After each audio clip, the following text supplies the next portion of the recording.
How's everybody doing? It's Joe here, and today I'm going to be profiling a deck that I think could be a good pick for the World Championships coming up in August this year. And that's going to be Yveltal BREAK. Yeah, so we're using one of the new cards from the new set, Steam Siege. And that's going to be really the focus of the deck. It's going to be our main attacker. So I'm going to go ahead and explain how the whole thing works. This is still high concept, I want to point out. So, now that we know Night March is going to be ridiculously powerful going into Worlds, I think a lot of people are going to try and counter that with things like Vespiquen Vileplume and Trevenant, mostly Trevenant though. And based on that, Trevenant is going to scare away, hopefully, things like Greninja. So that means that really what we want is a deck that beats Trevenant and Night March, and then we can worry about the other matchups from there. And that was kind of my focus with the deck. So I think that's what this thing does pretty well, at least. So anyway, we'll take a look at it first of all. And it's still a work in progress. So, there's a lot of room for improvement here. But hey, the Worlds aren't for, over a month now? So we got time to work out the kinks, First up is going to be, I'll try and put these in a place where I know you can see them. It's going to be 3 baby Yveltals, 1 Fright Night Yveltal, and also 3 of the Break evolutions. So for those of you who don't know what the Break evolution actually does, it does 120 damage for 3 dark energy and 30 damage to everything on the bench. This is a pretty good attack, mostly because Baby Yveltal is a very good Pokemon, and it has been all season. But its main issue has been, it's always been like a support Pokemon that you pair with other things. It's never been able to be the main focus of a deck itself. I think the Break evolution might give it that boost that it needs to become the big center of a deck, and that's what the Break is here for. So it's basically just a big attack that I can use, and it also increases our HP to 150, which is quite a lot. Now it does say 30 damage to everything with damage counters on it, on the bench.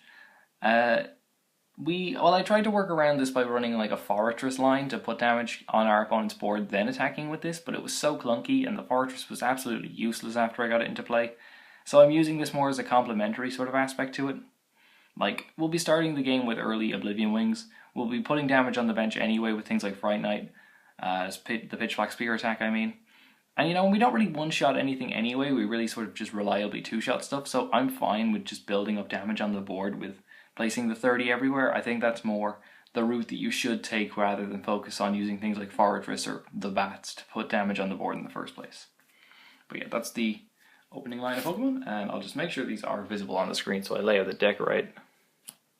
Okay, that should be fine. Yeah, that works fine like that. Okay, and yes, if you were wondering, those are Japanese proxies with the English text written on them. Classy, I know. We're going to go on to our 2-2 Zoroark line. So one of the deck's bad matchups I thought was going to be Water Box. And Zoroark is pretty good against Water Box because they have to bench quite heavily. We've also got a lot of damage modifiers in the deck, so it really helps out with Zoroark's damage output. Stand-in's really good attack, really good ability, in a deck that needs Max Elixer because it allows us to be flexible, and of course we are running Max Elixir in this thing. So no, I really like the Zoroarks in here. I'd be tempted to up it. This is where the Fortress count was before. It was a 2-2 Fortress line, but no, it just does not work out. And if you practice around with it enough and get it to work, do let me know, but I personally could not. I think Zoroark is just a much better option.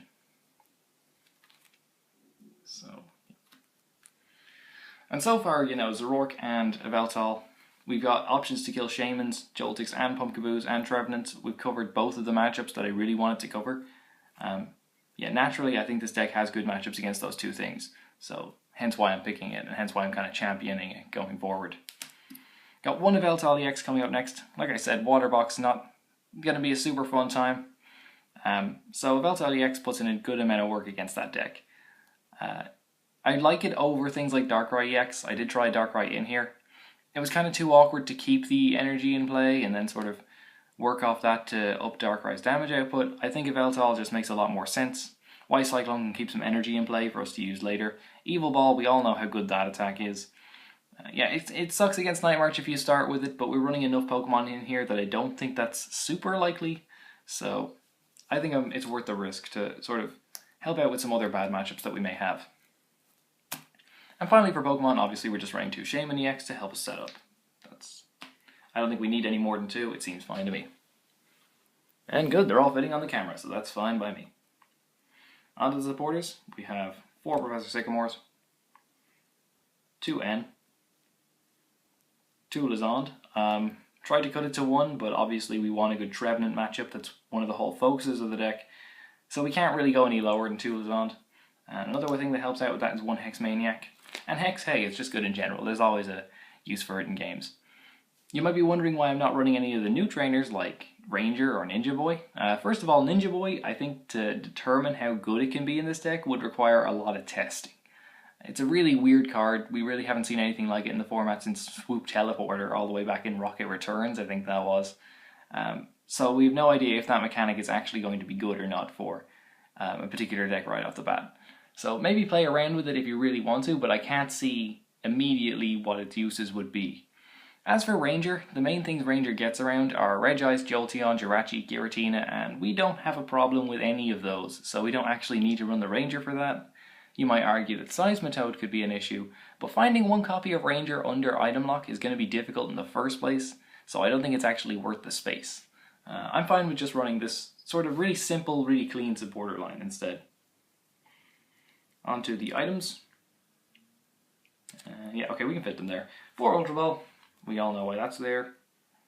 4 VS Seeker. 4 Trainers Mail. I'm kind of been debating the 4 Trainers Mail. It's a good card, but I feel like I'm missing it too often. You could probably cut that down to 3 or 2. That's something I might play around with in the future. 3 Max Elixer. I don't think we need any more than 3, I think that's fine.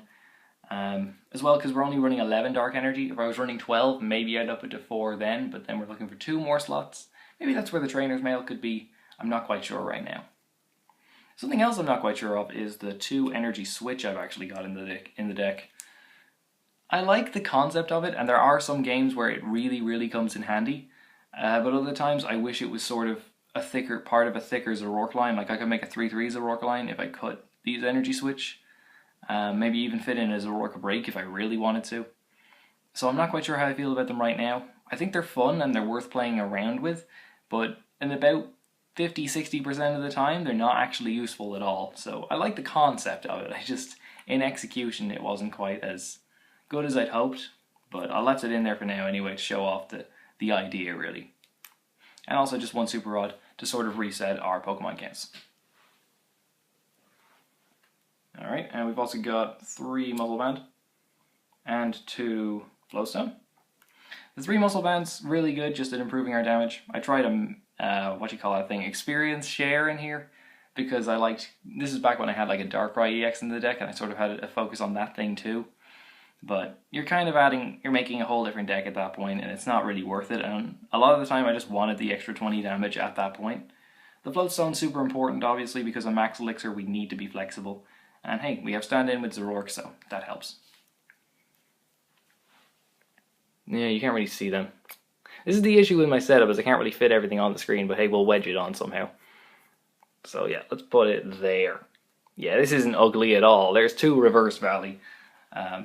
No, you know what? I can fit this on the top of the Trainer's Mails. Sure, there we go. 2 Reverse Valley. Reverse Valley just gives us 10 extra damage. That's really nice. Fixes some math. Just one kind of example is if we're coming up against an EX with 180 HP. A Muscle Band and a Reverse Valley means that Yveltal BREAK does 150 damage. And then we can finish it off with 30 damage sniped to the bench later on in the game. So that's where the Reverse Valley that's one instance where it comes in handy, but a Counter Stadium is always nice, and 10 extra damage is always nice too. So finally for energy, we are running, it is, if I can how do I lay out 11 Dark Energy on this thing? There is 11 Dark Energy, and 1 Double Colourless Energy too. So basically the point of the 11 Dark Energy is obviously we need a high count to work with Max Elixir, and with an attack cost like 3 Dark Energies, it becomes kind of, we kind of need to run Max Elixir to power that up. The Double Colourless Energy is mainly here because Zoroark can use it, Yveltal EX can use it, Fright Knight can use it. One other cool quirk of it is we can now Sky Return with Shaymin against Night March, which is actually quite a nice thing to do. Removes it from the board, preserves our energy, we can send up something we don't mind sacrificing. The Double Colourless has sort of come in clutch quite a few times. I wouldn't up it to 2 though, I think 1 is perfectly fine. So anyway guys, that is the deck. It's laid out so horribly, but whatever, you get the point. I'll leave the full list in the description anyway, so you can sort of read it and it's a lot nicer. That's basically the concept that I've come up with so far. It still needs a lot of testing, but I kind of wanted to put the idea in people's heads and see what people thought about it. I think this could be a strong pick if you come down to a right list. The inherent nature of dark decks, though, is that they sort of seem to have 50-50 matchups against just about everything. And the issue with that is you need to play at the absolute highest possible level of your game that you could play at in order to do well on the day. So there's a lot of mental stress with playing decks like this, but if you're up for it, I think it's a very rewarding thing. So anyway guys, this has been Joe from Ubercast. Thank you so much for watching. Please don't forget to like, comment, subscribe, all that good stuff, and I will see you next time.